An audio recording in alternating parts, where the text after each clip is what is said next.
Hola a todos, buenos días, buenas tardes o buenas noches, depende desde qué parte del mundo y a qué horario nos estén viendo.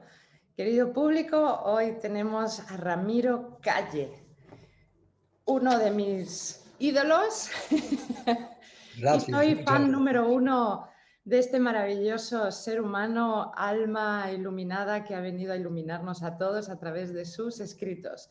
Él es pionero del yoga en España, autor de más de 240 obras sobre yoga, disciplinas orientales, viajes, novela, relato espiritual y cuentos espirituales.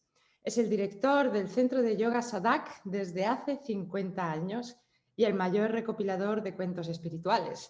Y hoy vamos a hablar justo de los cuentos espirituales. Mi querido Ramiro. ¿Qué tal, querida María Elena? Aquí estamos dispuestos a dar lo mejor de nosotros mismos. Bueno, usted ya ha dado tanto que nosotros ahora solo absorbemos toda esa sabiduría. Te lo Bueno, agradezco infinito, tu confianza y tu admiración. muchas gracias. Bueno, Ramiro, ¿de dónde surgen los cuentos? ¿Por qué? ¿Por qué surgen? ¿Para qué surgen? ¿Cuál Mira, ha querida sido? amiga, tú que también ya los estás aprovechando de una manera didáctica y psicológica, es muy interesante esta pregunta. ¿De dónde surgen estos cuentos que son anónimos y que forman parte o entroncan con la sabiduría oriental y con las corrientes espirituales de Asia? Estos cuentos surgen porque el maestro quiere transmitir de una manera directa, sencilla, más allá de todo tipo de enredos, a veces metafísicos, filosóficos, quiere transmitir verdades esenciales. Quiere transmitir también enseñanzas para la autorrealización y el mejoramiento humano. Y entonces los maestros, viendo que esto no es nada fácil, por supuesto, se han servido de estos cuentos espirituales tradicionales, de símiles, de parábolas, de analogías. Por eso digo que estos cuentos, a veces tan cortos pero tan enjundiosos, dicen en muy pocas palabras más que tratados enteros de metafísica, de filosofía o de psicología. Son una verdadera joya y estás haciendo muy bien en tú también difundirlos en la medida de tus posibilidades, porque merece que lleguen a todas las personas, cualesquiera sea sus creencias o su edad. ¿Cuál es la diferencia entre parábola y cuento? La parábola utiliza muchas veces incluso lo que llamamos la lógica paradójica o utiliza una especie de narración que tiene doble lectura.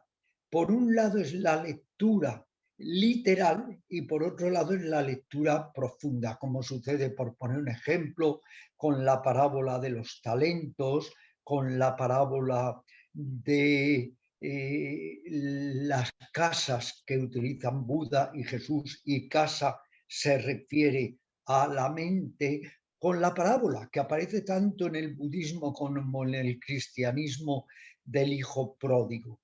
La parábola a veces es más difícil de entender que el cuento. El cuento también tiene varias lecturas, pero el cuento puede resultar más accesible a todo tipo de entendimientos. En cambio, a veces la parábola está especialmente mostrada para personas que ya tienen un entendimiento más profundo. Porque si la parábola se queda en la lectura superficial, no nos dice nada. A veces incluso nos confunde. Yo he escrito varios libros también de parábolas y hay que saber interpretarlas. Son también un ejercicio de meditación para interpretarlas correctamente, porque si no nos confunden. Aquello que dice, por ejemplo, al que tiene se le dará y al que no tiene más se le quitará o más se le dará, porque se utilizan a veces situaciones muy paradójicas o, por ejemplo, la parábola del hijo pródigo. En una lectura superficial nos parece incluso totalmente injusta la conducta del padre. Pero ¿qué quiere decir esta parábola en su significado profundo? Que todos estamos como el hijo pródigo, buscando fuera, y que al final nos daremos cuenta que hay que volver al hogar, que es nuestro hogar interior, y reconciliarse con el Padre, que es nuestro ser más profundo. Totalmente de acuerdo.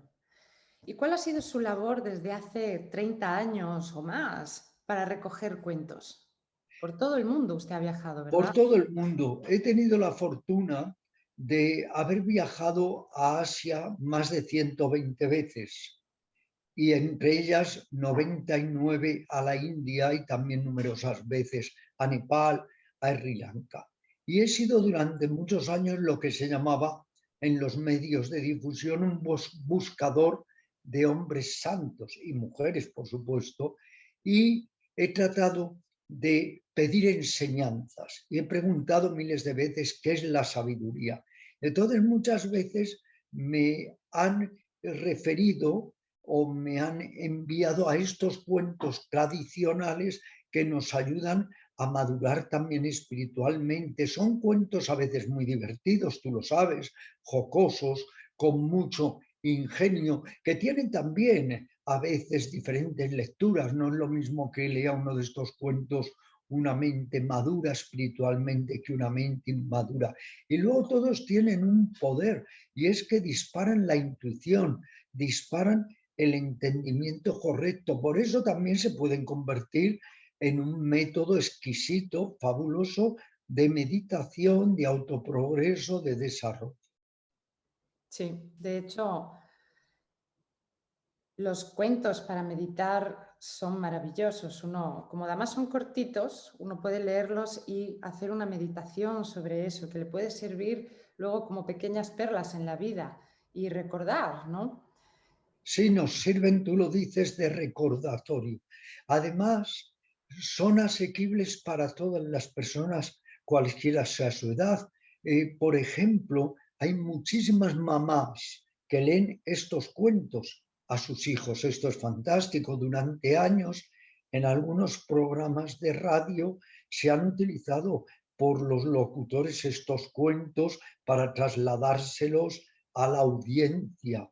Nosotros mismos, mi hermano Miguel Ángel y yo, que hicimos un programa humanista, llamado La Tertulia Humanista, durante 25 años, utilizábamos también estas historias, estos cuentos, estas narraciones espirituales, porque tienen un gran poder para abrir la conciencia y trasladarnos a espacios más hondos de intuición. Por eso son excelente material también de meditación, y yo diría incluso de educación para los niños. Los niños son los primeros que deberían ser puestos al corriente de estos preciosos e inspiradores, y me atrevería a decir que, por supuesto, reveladores cuentos. No hay edad para los cuentos. Y de hecho, a lo mejor los niños lo entienden mejor, o sea, tienen una intuición más limpia y pueden comprender temas espirituales, temas del alma, mucho más fácilmente incluso que un adulto, ¿no?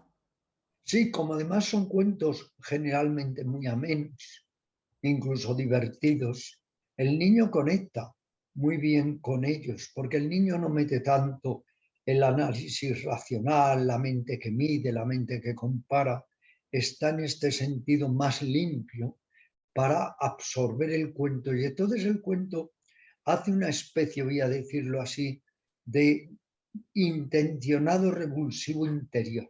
Nos remueve para llevarnos a lados más fértiles de la mente. Por eso estos cuentos han permanecido siempre desde la noche de los tiempos. Nadie puede decir qué antigüedad tienen. Pueden tener 4.000, 5.000, 6.000 años de antigüedad.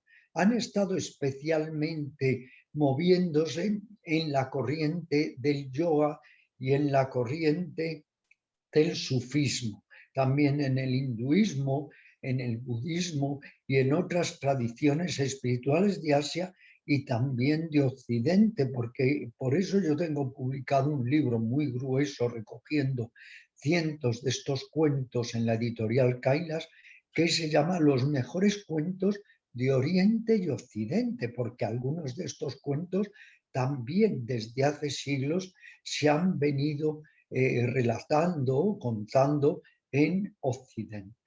¿Y cuál es el criterio de la división de los cuentos?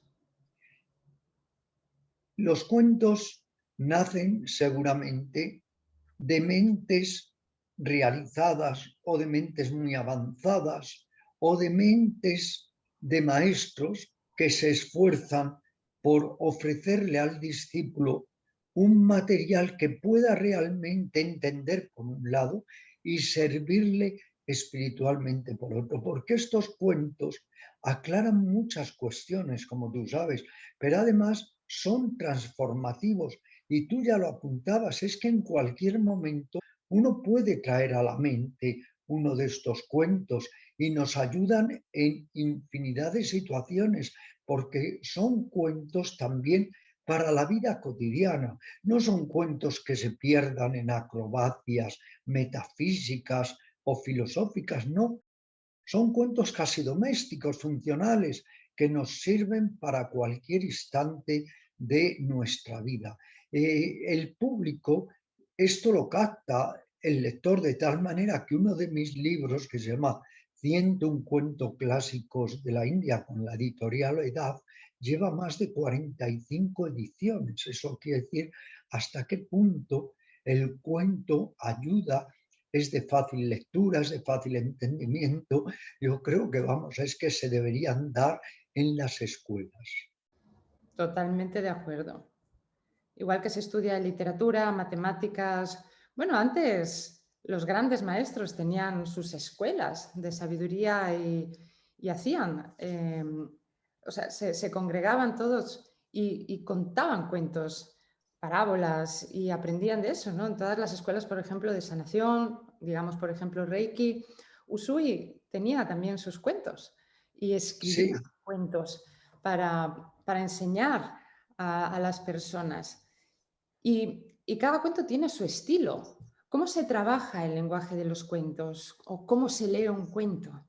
yo te voy a decir lo que yo he hecho, dónde ha estado mi labor. Yo luego he incorporado cuentos propios, pero también los he dejado en este torrente de cuentos anónimos, pero he incorporado una serie de cuentos que han nacido de mi entendimiento más profundo, ¿no? El cuento nace porque de manera espontánea un maestro lo cuenta a sus discípulos o a su grupo de personas que trabajan en la vida espiritual en las llamadas escuelas de sabiduría, que ha habido muchas también en su época en Rusia, en el Cáucaso, en Mongolia, etc. El cuento entonces surge como una perla intuitiva y espontánea. Y luego, obviamente, los propios discípulos que reciben el cuento van trasladándolo, y así el cuento, que nace de una forma espontánea en el Zen, luego va perpetuándose a lo largo de todas las épocas y a lo largo de todos los países. Entonces ya el cuento se vuelve una herramienta de búsqueda espiritual, se vuelve una herramienta de ejercicio para el descubrimiento y el autodescubrimiento. Y lo que surgió de una manera, digamos, intuitiva, espontánea en un momento dado, luego ya se va consolidando a lo largo de la dilatada historia de los cuentos espirituales. El cuento hay también a veces que aplicarlo en su momento. Es un soporte maravilloso también para las charlas espirituales, porque puedes salpicar cualquier conferencia o taller espiritual. Yo lo hago muchísimo con estos cuentos, porque ayudan a que el oyente desarrolle otro tipo de visión más panorámica sobre el tema que se trata de dilucidar. Estos cuentos forman parte de la cultura universal y por supuesto de la cultura mística universal y nunca se van a extinguir, al revés, cada día tienen más relevancia. Sí. ¿Y cuáles son sus cuentos favoritos? ¿Cuáles son los que usted le diría a las personas, leeros esto, estos son las perlas? O sea, después de tantos años de investigación y tantos cuentos que usted conoce, ¿cuáles son esas perlas que usted cree que son? Hay varios que me entusiasman. Son muchos, claro, además después de estar dando tantos talleres, conferencias, seminarios, he utilizado muchos según vengan al caso el tema que estamos desarrollando. Pero hay algunos sí que me llegan muy hondo, como aquel de las 4 almas que van a encarnar. Y Dios le va preguntando a cada uno, a cada alma, qué quiere para su próxima vida. Y un alma se adelanta y dice, Señor, lo que quiero es poder, mucho poder. Otra alma dice, Señor, lo que quiero es riqueza, infinita riqueza. Otra alma dice, lo que deseo es viajar y conocer todos los rincones del planeta. La cuarta alma se queda silente, reflexiva, pensativa. Y Dios le dice, bueno, ¿y tú qué quieres, amiga mía? Y ella dice, Señor, yo para mi próxima vida solo te pido una cosa, y es una buena mente. Ese es uno de los cuentos que me parece muy didáctico y me encanta. Y otro de mis grandes preferidos, indudablemente, es aquella paloma que al amanecer se cuela en un templo de la India. Previamente el sacerdote en el Sancta Sanctorum había colocado una rosa y el Sancta Sanctorum tenía las paredes revestidas de espejos y entonces la rosa se reflejaba en todas las paredes y la paloma, tomando los reflejos por la realidad, se abalanza sobre una, otra pared, hasta que al final su cuerpo ya se hiere de muerte y entonces viene a caer sobre la rosa verdadera. Este es un mensaje muy bonito porque es como decirle a las personas, no busques en los reflejos las superficialidades, las banales, ve directamente a lo esencial y no te pierdas en la malla, en lo ilusorio, en lo superfluo. Estaríamos todo el día relatando cuentos preciosos. Sí, porque empiezas a pensar en uno y luego llega otro y llega otro y llega otro, ¿no? Sí, hay tantos, algunos tan breves. Cuando el discípulo va al maestro y le dice, venerable maestro, ayúdame a liberarme. Y el maestro le dice, amigo mío, ¿y quién te ata sino tu propia mente? O cuando los periodistas van a visitar a un hombre que se ha liberado, se ha iluminado y le dicen, querido señor, antes de usted iluminarse, se deprimía. Y el hombre dice, sí, a veces, como todo el mundo. Y ahora que usted está iluminado, se deprime. Y el hombre dice, sí, a veces, como todo el mundo, pero ya no me importa.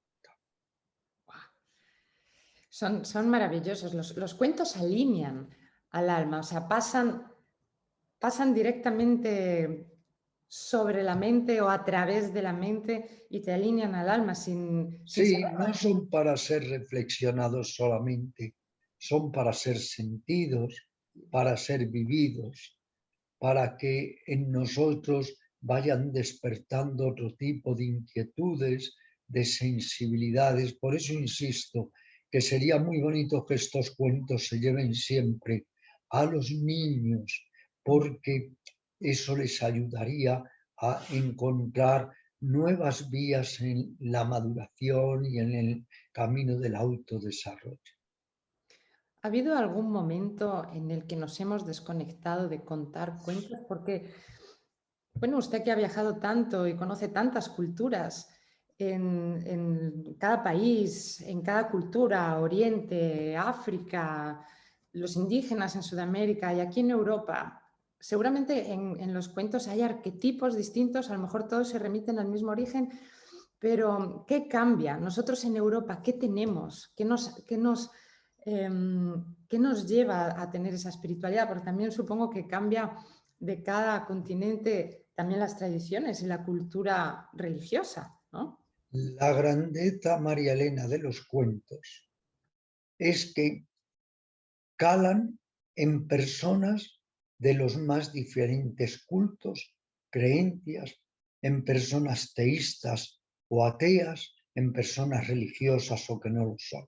Esa es su grandeza, entre otras muchas, porque tienen ese poder orientativo para también conducirnos con una actitud más ecuánime, más inteligente a nuestra vida cotidiana.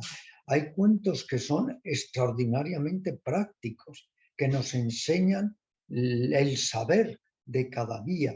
Entonces es muy interesante comprobar que en el fondo estos cuentos son para todos los seres humanos, que ahí no es cuestión de un idioma, de una raza, de una creencia, de un país, sino que permean en la sabiduría tradicional, perenne, universal, porque en todo ser humano remueven un foco de inspiración y de espiritualidad.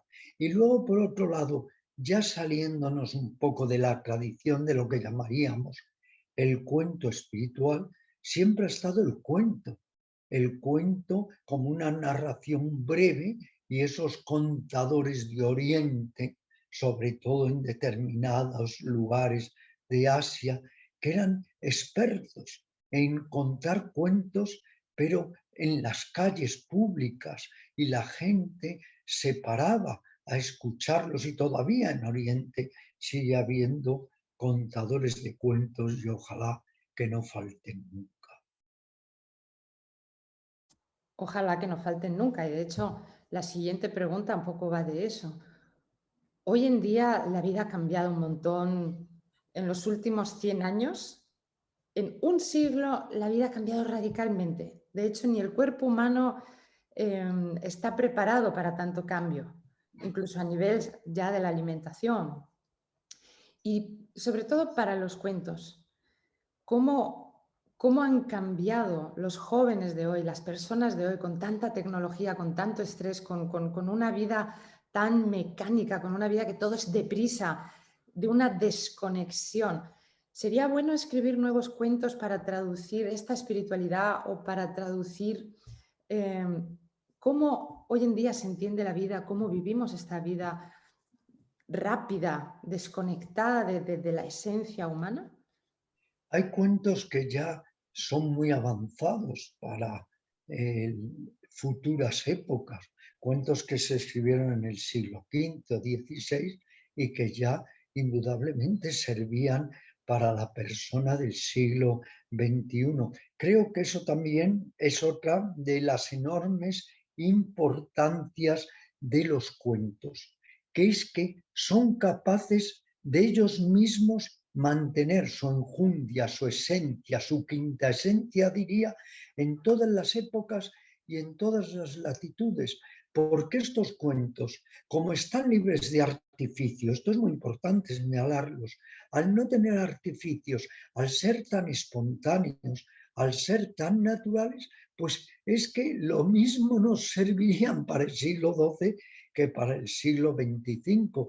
Yo creo que el cuento en sí mismo mantiene su columna vertebral. Lo que sí podría ser es que determinados contadores o escritores de cuentos de alguna manera pusieran un poco estos cuentos más modernizados. Yo hoy por hoy no veo que esto sea necesario, pero sí personas que sigan creando cuentos o relatos, entonces podrían darles otro cariz, modernizarlos en el sentido de que lo que tú dices, los niños, los jóvenes de hoy en día, también pudieran conectarlos con el momento a veces tan difícil, complicado, difuso que estamos viviendo en esta sociedad.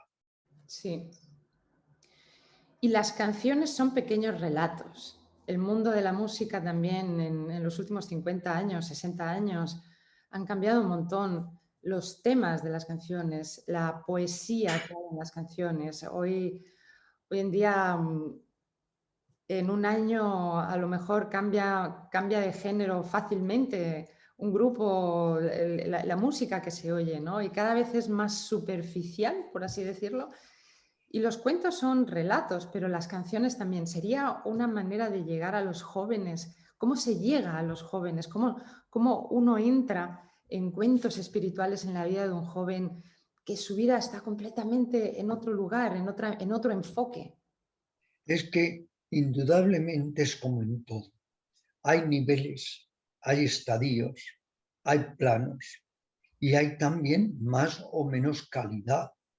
Hay obras que son una joya, tanto en canción como en poesía, etcétera, y hay obras que es que no aportan absolutamente nada. Si precisamente los cuentos han demostrado su fiabilidad, ¿por qué es? Porque han persistido, son, vamos a decir así, eternos, se pierden en la noche de los tiempos y en todos los países y en todas las culturas.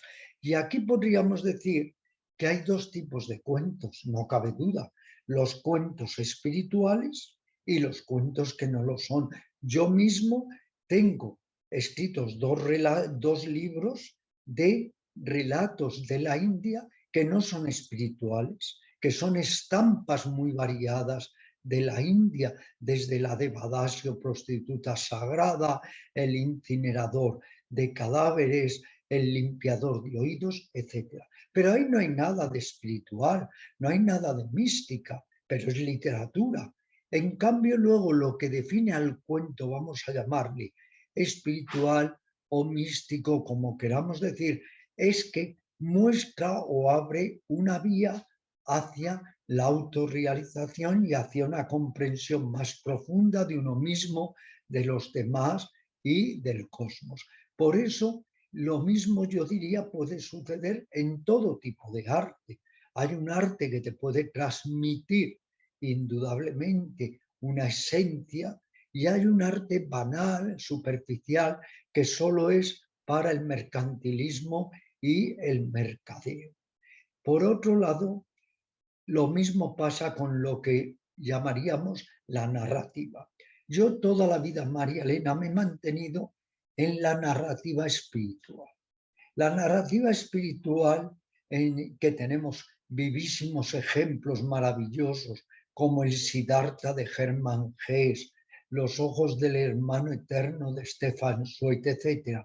La narrativa espiritual, ¿qué es lo que pretende? Pues a través de una historia despertar emociones o sentimientos o sensibilidades espirituales. Y luego, por otro lado, está la narrativa profana, que ya nada tiene que ver con esta búsqueda espiritual. Yo no he querido nunca apartarme de esta línea en mis novelas de la narrativa espiritual, o diría más, de impartir enseñanzas espirituales a través de la narrativa. Ahí están el fakir, el templo de hielo, Govinda, las 7 iniciaciones, los ojos del corazón y tantos libros míos que son enseñanzas noveladas que así tienen la capacidad de llegar más a la gente. Si, por ejemplo, el Fakir va por 18 ediciones, está en inglés, está en portugués, es porque puede llegar a todos los públicos. En cambio, claro, un tratado de alta metafísica, por ejemplo, es para muy pocas personas. Puede haber siempre mensaje o no, en una canción, en un poema, en un libro, puede haber mensaje o no, o ningún mensaje, o ser un libro banal, totalmente hueco, una canción, lo mismo banal, que no es que lo estemos criticando, estamos haciendo una simple descripción para un poco diferenciar entre lo que llamaríamos la línea del espíritu y la línea de lo puramente profano. Los cuentos durante mucho tiempo han estado enmarcados en lo que llamaríamos las corrientes sagradas. Pero el gran milagro, María Elena, es que hoy en día, a pesar de la creciente desacralización que hay, los cuentos se mantienen. ¿Pero por qué se mantienen?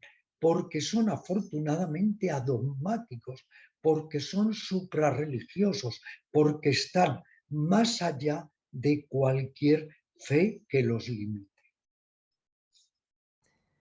¿Hay algún tema, puede ser espiritual, de niveles de conciencia, que todavía no se haya escrito? ¿Estamos Te voy a preparados decir, para todo o no? te voy a decir lo que yo a veces asevero. Todo está dicho, pero nada está hecho. Es terrible. Todo está dicho, todo está escrito. ¿Y en qué ha cambiado la humanidad? ¿En qué nos hemos superado? Lo que urge es cambiar la mente, y estos cuentos y estas enseñanzas lo que tratan es de que cambiemos actitudes de la mente, que giremos la mente, que obtengamos una manera de ser más humana, más humilde, más compasiva. Ese es el secreto. No es solo decir y decir, es también que luego podamos y debemos poner en práctica todas estas enseñanzas milenarias. ¿Cómo se cuenta un cuento? Cada persona Depende de la persona que lo cuenta, de cómo lo cuenta, la intención de cómo lo cuenta. del sentimiento de la persona. Eso es lo esencial, del sentimiento, y además es lo que se transmite, es la emoción que se contagia a los demás. Si tú cuentas un cuento sin sentirlo, eso se queda en algo seco y artificial. Pero cuando cuentas un cuento viviendo, cuando nace del corazón, eso irradia una fuerza que también experimenta el oyente. Yo le diría a las personas que cuentan cuentos que lo hagan con sentimiento, con emoción, que se abran a través del cuento, que conecten, que el cuento les sirva para establecer un vínculo de empatía real y de amor con las personas que están escuchando el cuento, porque entonces se consigue una maravillosa sinergia, el contador de cuentos y las personas que escuchan los cuentos, y se forma ahí una bonita unidad. Conclusión. Los cuentos son medicina, los cuentos sanan, los cuentos alinean. Con los cuentos puedes meditar, es decir, los cuentos son una puerta, un puente, llamémoslo así también, Sin duda, al mundo espiritual. eso sin duda, los cuentos son una herramienta espiritual, una herramienta para abrir otros tipos de razonamiento, incluso de intuición. Son un instrumental, son una técnica preciosa para encontrar otras maneras de percepción, de cognición y de ser. El cuento, por eso, nunca se perderá, el cuento espiritual. Los cuentos profanos, que los hay hermosísimos, pues muchas veces se pierden, por las épocas cambian, pero el cuento espiritual, pero si es que se vienen relatando desde la época de Buda hace 2500 años y de antes de la época del Buda, tanto Buda, Jesús han recurrido a estos cuentos, que muchas veces son más parábolas, pero que también tienen mucho de cuento, de símil, de analogía, porque muchas veces el problema del maestro es que a través de las palabras no encuentra el modo de poder trasladar la enseñanza al discípulo, y entonces se sirve también de todos estos, digamos, mecanismos para la apertura de la conciencia. En conclusión, por mi parte, María Elena, decir que tenemos en el cuento un sadhana. Sadhana quiere decir ejercitamiento espiritual, disciplina mística. Pues sí, el cuento indudablemente lo es, y hay que cada día difundirlo más y llevarlo a todos los rincones, que buena falta hace que las personas encuentren modos de poder remozar y activar sus potenciales espirituales. De hecho, el cuento es un arte, como dice Juan Bosch. Escribir cuentos es una tarea seria y además hermosa. Por Arte supuesto. tiene el y premio difícil, en su propia realización. porque es muy difícil a veces constreñir en muy pocas líneas una historia. Es más difícil, por ejemplo, yo que he escrito relatos y novelones, novelas de 500 páginas, es más difícil a veces en un relato, en un cuento de 2 folios, meter todo lo que podría darte para una gran novela. Por eso el cuento profano y espiritual, claro que es un verdadero arte. Y también, como dice Juan Bosch, otra vez, el que nace con la vocación de cuentista trae al mundo un don que está en la obligación de poner al servicio de la sociedad. Pero lamentablemente, María Elena, en esta sociedad hay muchos cuentistas que no cuentan cuentos, que lo que hacen es aprovecharse de los demás, vendedores de humo, de arena del desierto, explotadores. Ese tipo de cuentistas abunda muchísimo en esta sociedad babélica, convulsa, egocéntrica. Pero el cuentista que narra, no hay muchos. Y es muy bello que esa tradición, tanto de cuentos espirituales como profanos, nunca se pierda. Y yo creo que nunca se perderá, porque siempre habrá personas que incluso de una manera espontánea, en el momento que menos se lo esperan, puedan ellos mismos generar o crear un pequeño cuento. Sí. Yo creo, o sea, esto es mi intuición a la hora de leer, a la hora de llevar los cuentos a personas que necesitan sanar y entender su problema o su trauma desde la luz. Los cuentos sanan en el momento en el que necesitas ver tu vida desde otro punto de vista. Y la luz que traen, la vibración que traen los cuentos viene de más allá. Yo creo que viene directamente de la inteligencia divina cósmica del Creador y nos alumbra en los momentos más difíciles o más de oscuridad para devolvernos la luz de esa herramienta vista desde la sabiduría del cuento. Los cuentos ayudan a desarrollar la comprensión clara, la comprensión profunda. Y cuando algo se comprende, comienza a sanarse psicológicamente.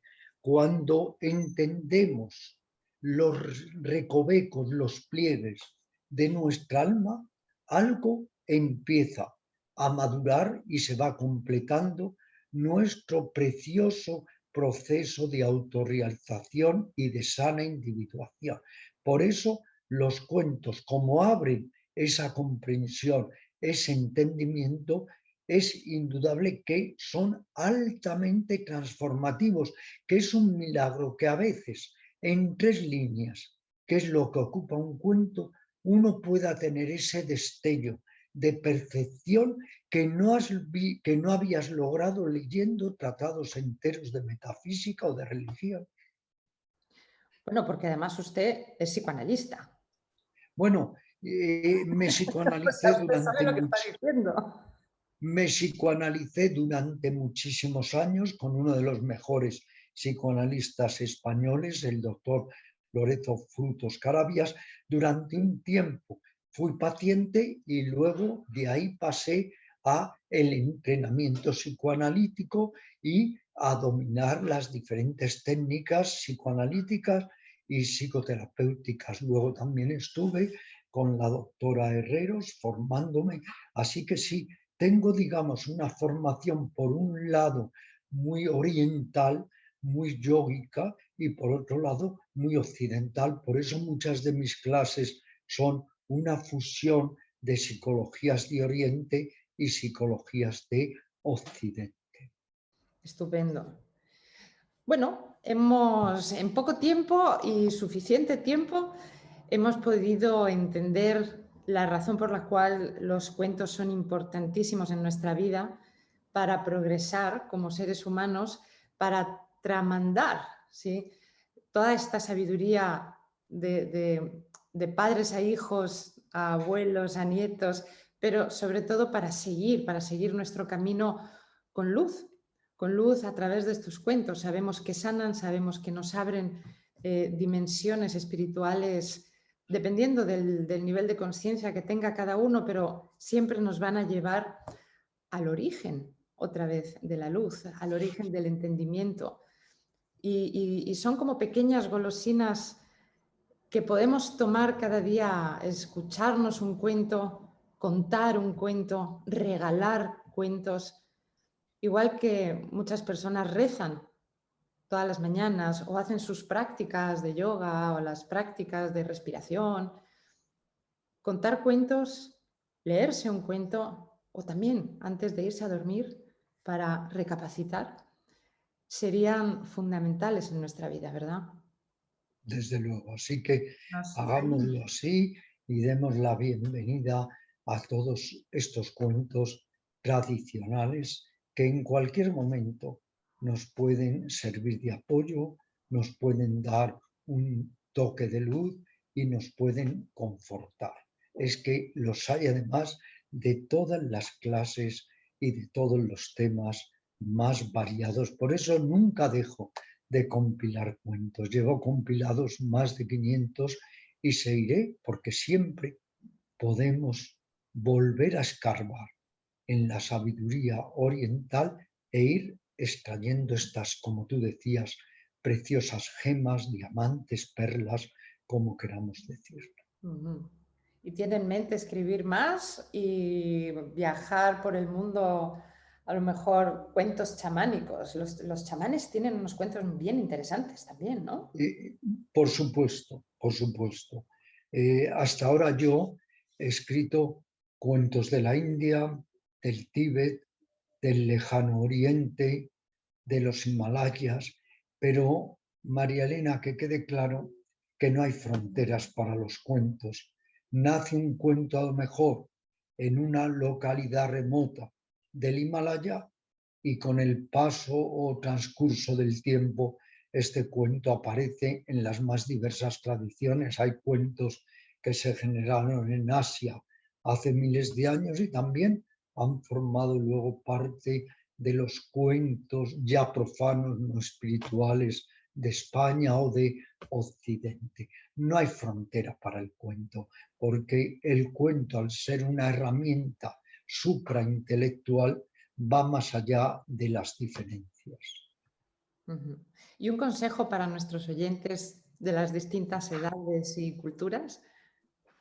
Un consejo, si es que puedo darlo, Sí. con todo respeto, que las madres aficionen a los niños a estos cuentos espirituales, que las personas que atienden a personas muy mayores que ya no pueden viajar, quizá ni moverse, que tienen que estar en un sillón, en una cama, estos acompañantes que lean cuentos de este tipo a estas personas mayores, porque son altamente reconfortantes y que nosotros mismos tratemos ya de rememorar estos cuentos porque los vamos a poder aplicar y con mucha utilidad psicológica en cada momento de nuestra vida.